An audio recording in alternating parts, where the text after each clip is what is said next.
Suomen seuraava presidentti on گەڕی دووەمی هەڵبژاردنە سەرۆکایەتیەکەی فنلەندا لە بەرژەوەندی ئەلێکساندەر ستابی سەرۆکوەزیرانی پێشووی وڵاتەکە یەکلایی بووە.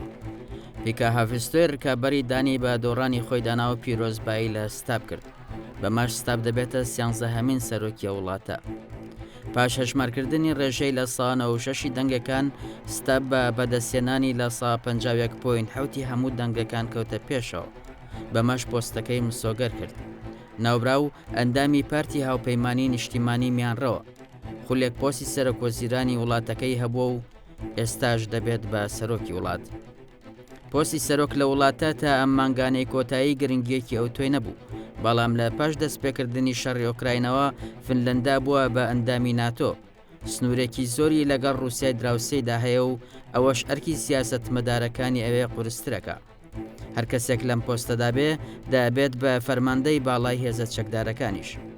ستاب لە بانگەشەی هەڵبژاردنەکاندا گوتوێتی ڕەوشە سیاسیەکانی پاش هەوڵی داگیرکردنی ئۆکراین وایان لێکردووە جارێکی تر بگەڕێتەوە ناوکایی سیاسەتکردن بۆ ئەوەی ببن بە بەشێک لەو هەوڵانەی دەیانەوێ ڕووی کرملین بشکێنن. بەڵام لە پاش بردنەوەکەی بە شێوازێکی نەرمتر قسەی کردووە. ئەو لە پاش بردنەوەکەی گوتوێتی شتێکی زۆر لە بارەی شەڕ و بەرگریکردنەوە گوترا، بەڵام یەکێک لەو ئەگەرانەی کە دەبێت ئێستا بیریان لێ بکەینەوە بریتە لە ئاشتی. فنلەندا 1340 کیلۆمەتر سنووری هاوبەشی لەگەڵ رووسیا هەیە. زوو مۆسکۆ بەوە تۆمەتبار دەکا کە دەیەوێت بە ناردنی کۆچبەران کێشە بۆ فنلەندا دروست بکە.